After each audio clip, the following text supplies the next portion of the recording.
In the last video, I introduced I hat, j hat, and k hat, the unit vectors that point in the directions of the x, y, and z axes. In this video, I just want to introduce one more. So I'm going to introduce the r hat. Oh, look at how shiny that is. Okay, so we pronounce this, or we call this r hat. Oops. R hat. And it's a little weird compared to the others. So in our standard xy coordinate system, x, y, you can draw I hat like this. I hat, it's of length 1, it points in the x direction. You could draw it over here, I hat. You could draw it over here, I hat.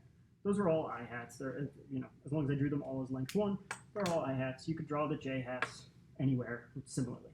Okay. R hat is different.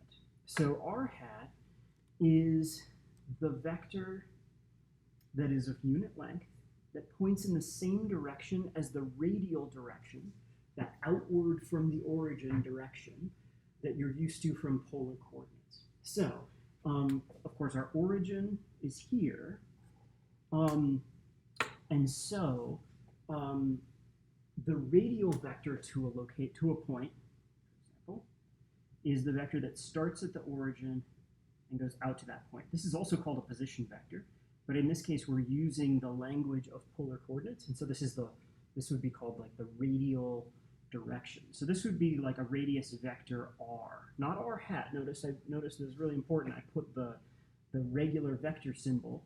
Some folks draw it like that, some folks draw it like this. Either way is fine, but it's an arrow. And so now I'm going to draw r hat. R hat has its tail at the point in question and is of unit length and points in the same direction as the radial vector. So here's what's weird about the r hats. When I drew the I hats over here, the x direction unit vectors, they all pointed in the x direction. It didn't matter where I put them.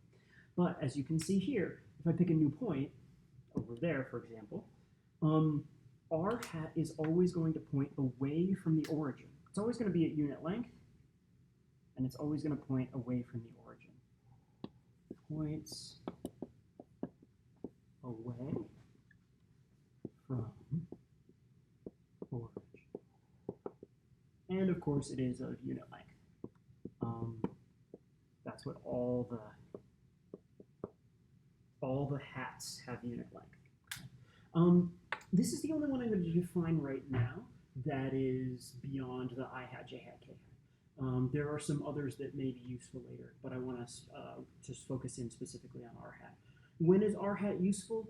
Well, it's useful a lot when you have physics where you have something in a circular motion or something like that, and you've got an object going around in this direction, and then you exert a force radially outwards, perhaps, or a force radially inwards.